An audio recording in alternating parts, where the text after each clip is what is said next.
सतगुरु रूपी प्यारी सात संगत जी, प्यार और सत्कार से कहना, धन निरंकार जी।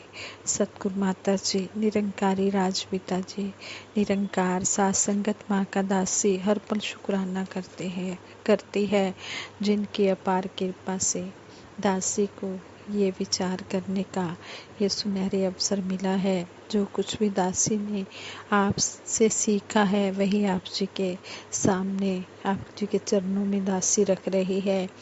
ये विचार हैं दिल्ली से आदरणीय बहन उषा सब्रवाल जी के, जिन्होंने हमें बताया है कि हमने हर परिस्थिति में मुस्कुराते रहना है। आज की भाग दौड़ वाली ज़िंदगी में टेंशन ही टेंशन है। ऐसे में कुछ पल हंसकर आप खुद को हेल्दी और टेंशन फ्री रख सकते हैं। अच्छी हेल्थ के लिए हंसी किसी मेडिसिन से कम नहीं है। और डॉक्टर भी इस बात को एक्सेप्ट करते हैं कि हंसी एक बेजोड़ मेडिसिन है। जापान की मेडिकल पत्रिका डायबिटीज केयर ने बताया है कि हंसना सेहत के लिए ही नहीं बल्कि डायबिटीज जैसी खतरनाक बीमारियों के लिए भी बहुत अच्छा है। साइंस इस बात को एक्सेप्ट करता है कि हंसने से शरीर में कुछ ऐसे हार्मोन होते हैं जो ब्लड शुगर को कंट्रोल रखते हैं। हंसी 3 प्रकार से फ़ायदा करती है। व्यक्ति हेल्दी फील करता है, टेंशन और डिप्रेशन से दूर हो जाता है, मनुष्य में पॉजिटिव थॉट्स आते हैं। हंसने से मानव के शरीर से केमिकल्स, सीरोटोनिन केमिकल्स जैसे हार्मोन निकलते हैं जो शरीर को बहुत अच्छा फील कराते हैं। हंसी गुस्से से ज़्यादा प्रभावशाली है। हंसने से गुस्सा कम हो जाता है। हंसने से दुख सहने की शक्ति बढ़ जाती है। हंसने से मांसपेशियों का व्यायाम होता है, जिससे ब्लड बढ़ता है और हार्ट ठीक रहता है। जब हम हंसते हैं तो ज़्यादा ऑक्सीजन हमारे अंदर जाती है, जिससे मनुष्य अपने आप को तरोताज़ा फील करता है। हंसते हंसते जीवन में यह रहस्य प्राप्त हो जाता है कि कहते हैं कि जो हम हंसी का व्यवहार हम स्थूल रूप से करते हैं वही हम प्रसन्नता के रूप में प्रकट करते हैं। अगर हम केवल कुछ मिनट के लिए हंसी को अपनी प्रैक्टिस में जोड़ लें तो हमारी जो लाइफ है वो टेंशन फ्री हो सकती है। सतगुरु की कृपा हमारी हंसी को कायम रखती है। हंसी के 4 रूप हैं। पहला रूप है मुस्कुराहट, चेहरे पर खुशी की लहर का अनुभव करना। दूसरा है बंद हंसी, होठ बंद रहें परंतु हंसी के फुहारे अंदर ही अंदर फूटते रहें। तीसरा है मूक हंसी, हंसी की लहरियाँ आएं पर आवाज़ ना हो। चौथा है अट्टहास, यह मुक्त हंसी है, सारे बंधनों व संकोचों को छोड़कर हंसना। जीवन को मस्ती से भर देता है। पर हमेशा एक चीज़ का हमेशा ध्यान रहे, हंसी मौज मस्ती के लिए हो, किसी को चिढ़ाने के लिए नहीं, किसी पर कटाक्ष करने के लिए नहीं। किसी कवि ने कहा है, मुस्कुराओ साथियों, मुस्कुराए जिंदगी के गीत गाए जिंदगी। जो संत महापुरुष होते हैं ये हर पल सतगुरु की रज़ा में रहते हुए मुस्कुराते रहते हैं। ये खुद तो खुश रहते ही हैं हर परिस्थिति में, औरों को भी हर परिस्थिति में खुश रहने की ये कला सिखाते हैं। आजकल संसार में हम देख भी रहे हैं कि लोग बहुत उदास रहते हैं, उनके मनों में एक डिप्रेशन होता है। कैसे मनों को स्थिर रखा जाए, वो चाहे किसी भी अवस्था में हैं, चाहे बच्चे हैं, चाहे यंग हैं, चाहे बुजुर्ग हैं, कैसे भी हैं, लेकिन उनके मन अशांत हैं। उन चीज़ों से संबंधित कोई भी बात हो, चाहे कोई जॉब नहीं मिली तो परेशानी या मन में अगर कोई रोमांटिक रिलेशनशिप है और कोई ब्रेकअप हो रहा है, किसी प्रेम में अलगाव की स्थिति पैदा हो गई है, तो दिल में एक भारीपन सा फील होता है। कभी कोई दूर देश जाने की एक प्लानिंग हो, फिर वीज़ा की समस्या आ जाए, ऐसे किसी भी बात को अगर हम देखें तो अक्सर मन किसी चीज़ या किसी इंसान से इतना जुड़ जाता है कि जो इच्छाएं, ख्वाहिशें हैं वो ना पूर्ण हो तो दिल टूट जाता है। फिर अक्सर यह देखा गया है कि जैसे ही कोई निराशा होती है तो यह एक मानवीय स्वभाव है कि हालात खराब होने का पूरा आरोप इस दातार, इस प्रभु परमात्मा पर लगा दिया जाता है कि प्रभु आप हमारी ज़िंदगी को ठीक नहीं रख रहे हो, जो हमें चाहिए था वो हमें नहीं दे रहे हो। यह इस परमपिता परमात्मा को पता है कि हमारे लिए क्या अच्छा है, क्या बुरा है। वैसे भी कभी कभी हमारा नज़रिया इतना छोटा हो जाता है, हम इतने नैरो माइंडेड हो जाते हैं कि हम उसको एक बड़े विस्तार के रूप में नहीं देख पाते। ये बातें हमें सतगुरु माता सुदीक्षा जी महाराज ने अपने विचारों द्वारा समझाए कि हम बहुत छोटी चीज़ पर ही नज़र अड़ा लेते हैं और फिर वहाँ पर हमें परेशानी का एहसास होता है। परमात्मा तो आगे पीछे और प्रेजेंट सबकी जानता है, इसको सब पता है कि फ्यूचर में क्या होना है, प्रेजेंट में क्या हो रहा है, पास्ट में क्या हुआ है, और जो हमारे अच्छे के लिए होता है ये वही करता है।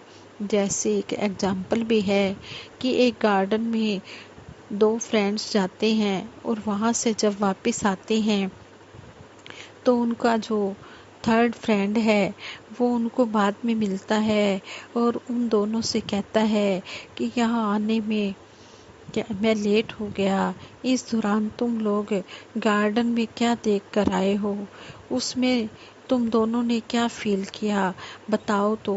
फिर पहला फ्रेंड कहता है कि मैं जैसे ही गार्डन में गया वहाँ इतने अच्छे फ्लावर्स थे, इतनी अच्छी स्मेल्स थी, इतने अच्छे कलर्स थे कि बस दिल को बहुत खुशी हुई। वहीं दूसरा फ्रेंड कहता है कि उस गार्डन में मैंने जैसे ही एंट्री किया तो मैंने देखा कि एक टहनी है, उस पर फूल 1 हैं और कांटे 10 हैं।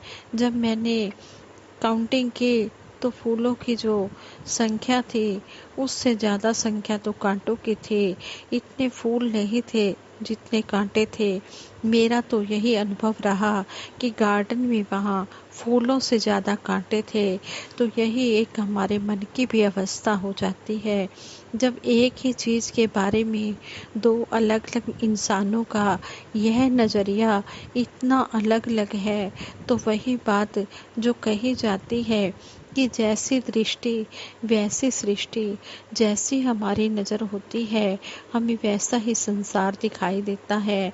हम अगर किसी में कुछ अच्छा देखेंगे तो हमें अच्छा ही दिखेगा, और अगर हमारा मन सिर्फ सबकी बुराइयां करने में ही लगा है तो हमें वही मिलेगा और नज़र भी वही आएगा।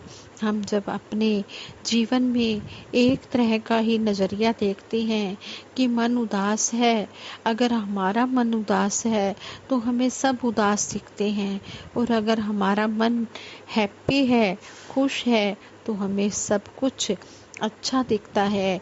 तो डेली अपने दिमाग में उतार चढ़ाव की या दिल की उदासी को दूर करने के लिए कैसे एक सहज अवस्था होती है। जैसे कि हमें पता है कि अगर कोई ढलान है तो ऊपर से कुछ भी फेंकेंगे तो वो गुरुत्वाकर्षण शक्ति के कारण नीचे की ओर ही आएगा। जैसे कि अगर कोई झरना है तो वो नीचे की ओर आकर नदी का रूप बन गया और फिर नदी सहज ही सागर से जुड़ जाती है। वो फिर बिना प्रयास वाली एक सहज चीज हो जाती है। इसी तरह हर एक को पता है कि हम सभी एक परमात्मा के अंश हैं।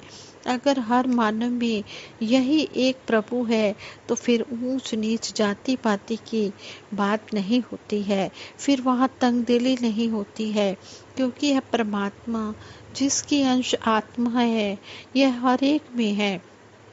अगर ऐसी सोच है तो फिर यह सारे भेदभाव खत्म हो जाते हैं। कोई ऊंचा नहीं, कोई नीचा नहीं, कोई वैरी नहीं, कोई बेगाना नहीं, ना कोई वैरी ना ही बेगाना, सगल संग हमको बनाए।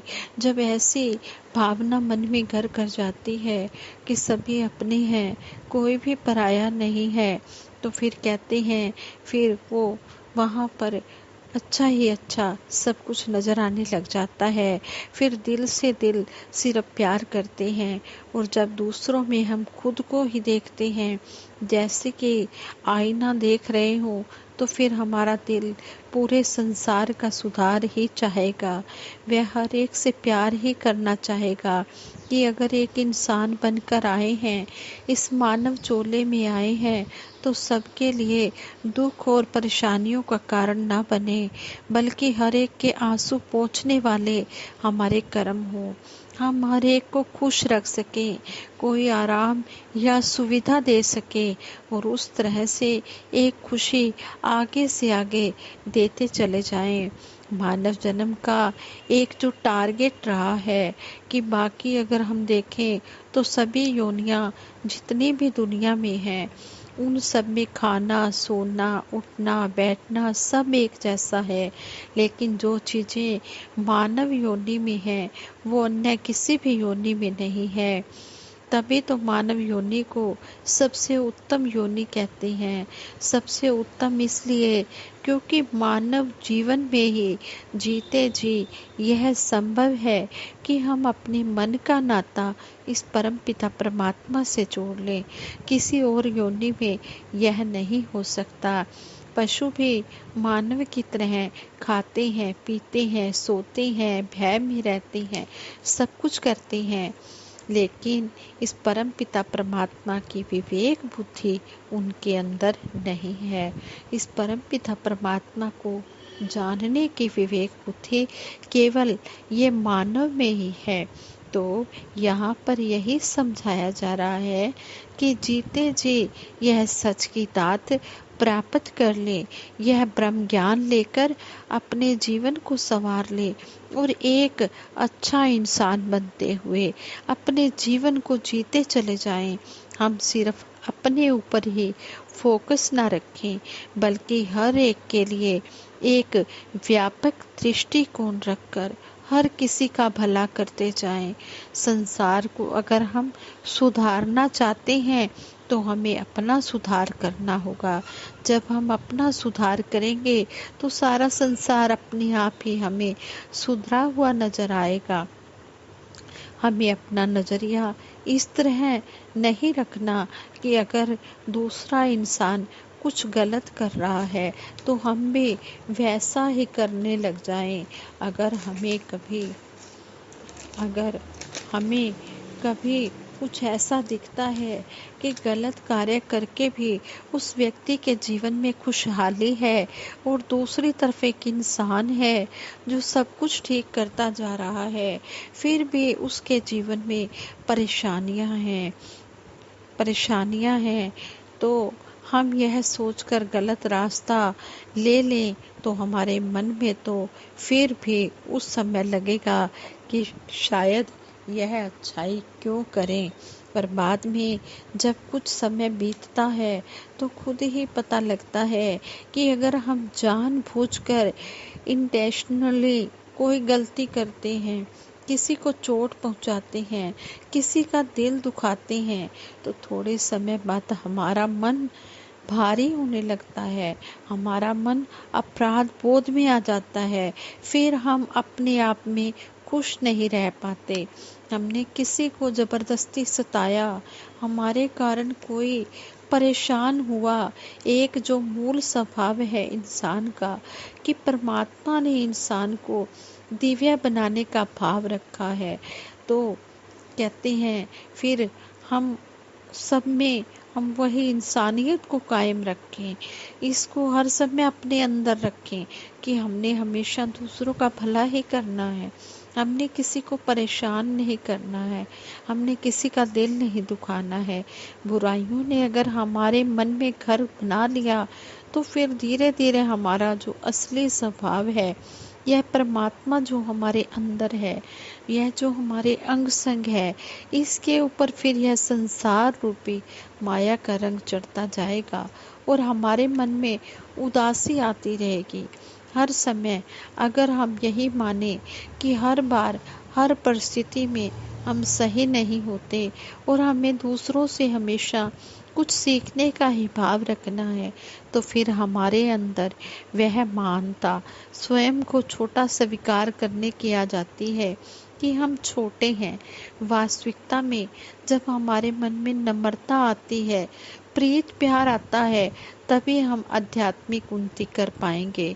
नहीं तो हमें लगेगा कि हमें तो सब कुछ पता है, हम जीवन में कुछ भी नहीं सीख पाएंगे। जब हमारे अंदर से सीखने की इच्छा खत्म हो जाएगी तो हम जीते जी बिना प्रगति के ही रह जाएंगे। फिर हम भक्ति के रास्ते में आगे नहीं बढ़ पाएंगे। चाहे सांस ले रहे होंगे, शरीर जी रहा होगा, फिर भी मन मर चुका होगा। दातार हर एक पर कृपा करे।